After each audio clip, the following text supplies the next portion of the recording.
How's it going, everyone? Welcome back to a brand new Pokemon video. Now in today's video we have some breakdowns of what it takes to become a Pokemon master.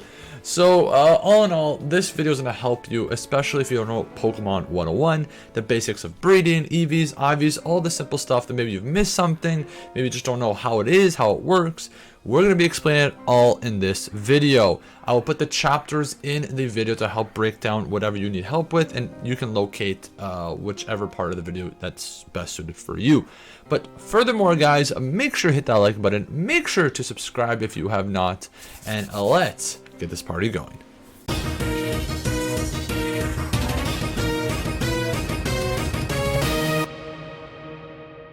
First off, we're going to be talking about the MASUDA method and how to shiny hunt Pokemon through breeding. So the MASUDA method is basically using a foreign Ditto with a Pokemon that in your party that's not a foreign Pokemon. What I mean foreign Pokemon is a Pokemon that's not part of your region. So you can see on the bottom it shows Japan. So that's one Pokemon, and the second one is going to be my Charizard, which I've caught myself. So that one is not foreign. So we're going to start off by looking at my Charizard. Now, as you can see, he is holding an item. That item is an Everstone. And the reason he is holding an Everstone, because I want my Charmanders to have the same nature as my Charizard. I will get into natures and IVs and all that fun stuff later on in the video and why is it so important to use this method. Alright, so once you are ready to go with your Pokemon, you're going to go to menu and go to picnic. Make sure you're in a wild area to do this. So once you're in the area, you're going to throw out your Pokemon, and I will show you the best sandwich to make for breeding. So we're going to go to your little picnic set right here. Now, I already have it made, but this right here, where is it, is the best sandwich that I've seen so far for egg power. Now, egg power is going to do is going to give you higher chances of getting an egg in your basket. There's two sandwiches that you can get. You can get this one or that one, whatever money you have. Even this one's fine, but this has less items and is a cheaper value for you. So once you are done that, all you have to do is just wait, eat the sandwich, wait maybe 2 minutes, and the eggs will appear in this basket right here. So right now it doesn't have anything, so I haven't really pushed for it. So once they're done, you'll end up hatching a Charmander. So as you can see, I've hatched a bunch of them because I'm shiny hunting them right now on my channel. So this is why I have the Everstone. As you can see, all of them are modest natures, and I wanted that so bad because I want my shiny Charmander to be modest. Another thing I want to add, let's just say you do not have a foreign Ditto, you couldn't find a Ditto anywhere you got, and it's impossible to get one, you don't have all 9, and you just want to breed without even using the MASUDA method. I will show you another way to do this. It's not really the MASUDA method, but it's still a way of breeding without a Ditto, without foreign Ditto, and all that stuff right here. So I want to show you guys this really cool website that I actually use personally myself. I will put the link to it in the description down below. Now this is going to help you understand what egg groups are and egg fields. So we're going to hover over game mechanics right here, click breeding and egg groups. Now on the right you see all these words and all, you're probably like what's going on right now. So I'm going to try and I guess break it down as easy as I can. So let's just say I click dragon. Now all of these Pokemon right here, so what it's telling me that all of these Pokemon can breed together as long as I have a female one and a male one. So what I said before, let's just say my Charizard, my Charmander wanted to learn a specific move, so it needs to have a male from the dragon group and a female from the dragon group, and I'll take one of those moves and give it to that Charmander like that. So you can always head over to the website, click the Pokemon, or if you want to make it easier, let's just click Charizard, and it will actually tell you what egg groups it is. So a Pokemon can be more than one egg group. The next part of this video, we will be talking about EVs and IVs, effort values and individual values. We'll be starting with IVs first, individual values. Now, individual values is a stats that your Pokemon are born with. You cannot change it. You can kind of train it, but only with bottle caps and certain items. But these are stats that your Pokemon are born with. So for example, my Charizard. So let's go to boxes. The only way to check this is if you beat the game. So if I go to my Charizard right here, you guys see all the stats on the right. So let me move my my camera. All right, so right now you want to look at your right side of your screen. You want to press the plus button on your right controller, and it will show you your IVs. Now, Your IVs are something, again, you are born with, but this will actually tell you if it's amazing or just good. Now you're looking for the best one possible. As you can see, this one's amazing and this one's good, so I'll most likely use this one. Now you're probably wondering, what are you even looking at? Why does it matter? All this and that. So IVs are things you cannot train when they're born. It's like leveling up when battling, right? You cannot do that. So this is something that's they're born with that will boost their stats no matter what. Something that can change. So it makes the Pokemon, or like, let's just say 10% better.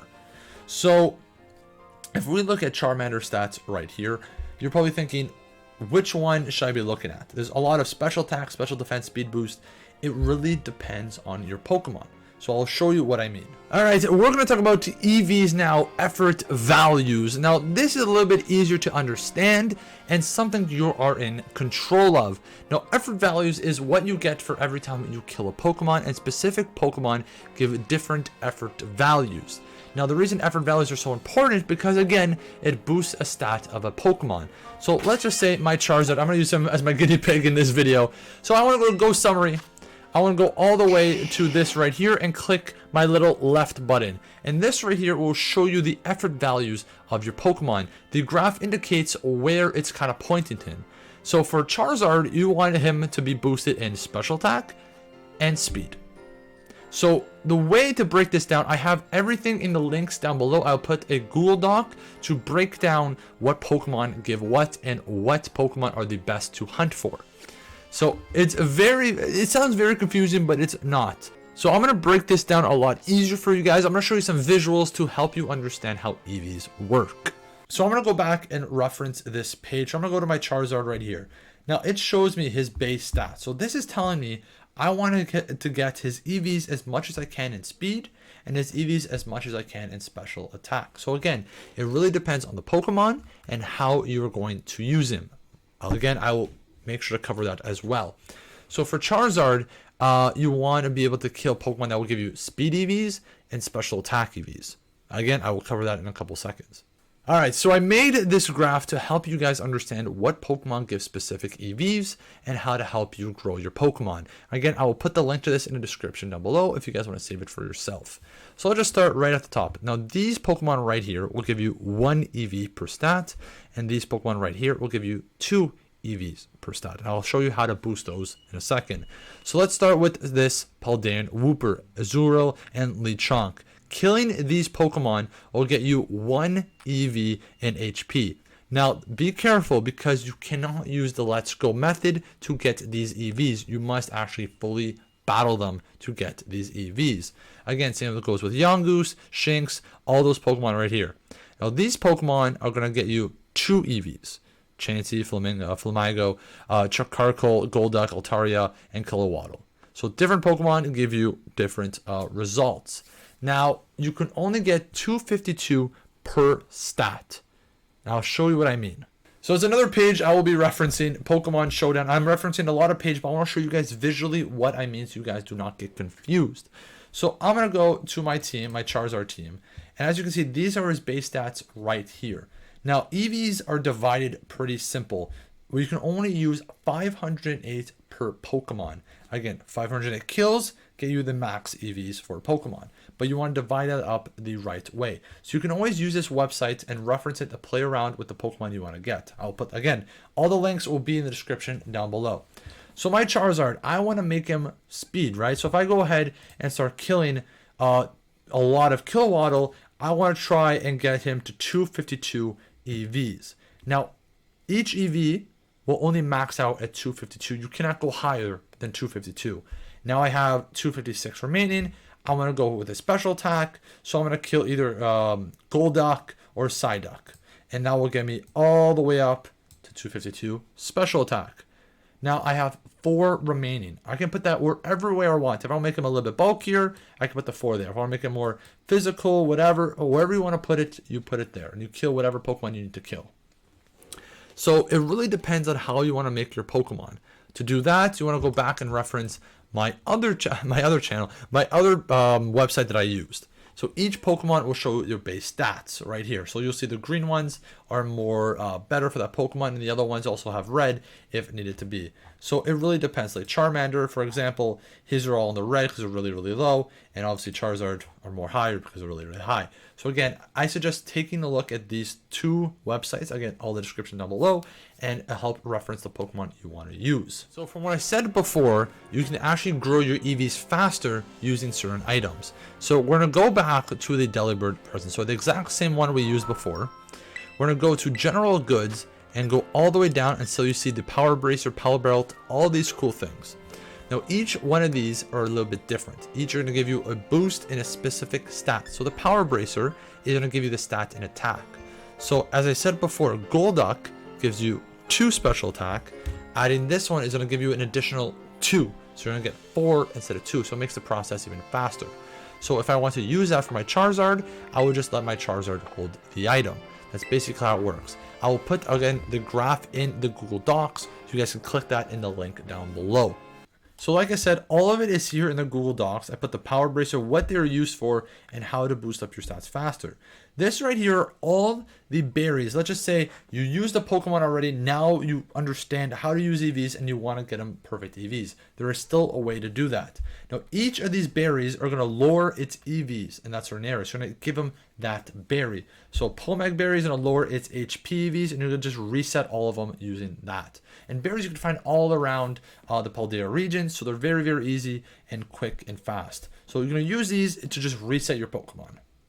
Alright, I'm going to show you guys another website to help build your Pokemon team. This is SMOGON. This is used for competitive battling, people who have used these in competitive teams. This will help you understand what type of build you want to use. If you're still confused on what EVs to use, what type of moveset, this is the right website for you. Again, all the links will be in the description down below. You can use this as a general base for your Pokemon. So again, we're going to use Charizard for example. So I'm going to go to search. I'm going to go to Charizard right there. So it's going to bring me to his page right here. I'm going to scroll down. It's going to show me ideas of what to use for his moveset. So you got Belly Drum, Double Edge. It'll give you different types of situations to use. Exact same nature, which we will talk about in a second, what natures are. The ability, which we talked about, an item to use, his EVs and IVs.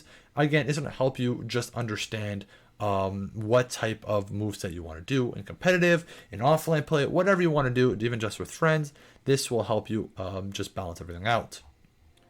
Alright, so lastly, we are going to talk about natures. Now, I've talked about natures throughout this whole video. Now it's time to actually fully understand what they are about and why they are so important. So if I go, again, to my Charizard, using him as my guinea pig like always, and I go all the way to the end right here, is going to say this Pokemon is pretty modest by nature. So that's really going to describe how the Pokemon is balanced. So if I go back one, and so again, back to this graph, you can see the special attack and the attack have little kind of like circle symbols. One's red and one's blue. So modest means it's down my physical attack and up my special attack, which is good for Charizard because he's a special attacker, referencing back to the website when it showed the special attack line being really, really full, and as well as the speed. So you may not even know what a special attacking move is or a physical move. The way to check that, you're going to go to your items, you're going to go to remember moves, and you're going to see on the bottom left, I will move my camera right now. Now on the bottom left, you see category. Now this one shows kind of like an explosion, and this one shows kind of like circles.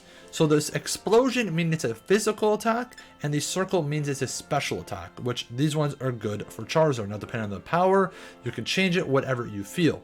Now if I go to Scary Face, it kind of looks like a yin and yang situation going on. That is a status move. So paralyze, anything sleeping, anything like that will be the yin and yang situation right there. So I'm going to reference back my Google Doc that I made. I'm going to click the bottom here and click natures. And I'm going to go to this graph right here and I'll show you which each nature is all about. So I'm going to go again to modest. So it's the one my Charizard had. It goes up special attack and down attack. So each one is always different, and each one depending on the Pokemon you use to help build your team, depending on what you want to do. So now that you guys saw the graph and understand why my Charizard is modest and what's so good about it, now it's the premise of, can you change natures? Yes and no. So you can't really physically change a nature, but you can, I guess, image wise change the nature. So how we're gonna do that, we're gonna go to our bag. We're gonna go right here, all the way to the bottom. We're gonna find these mints. These mints are gonna change our nature of our Pokemon. Now, you have to understand, let's just say my Charizard wasn't even a modest nature, he was a lonely nature. And I still want to breed my Charmander to a modest one.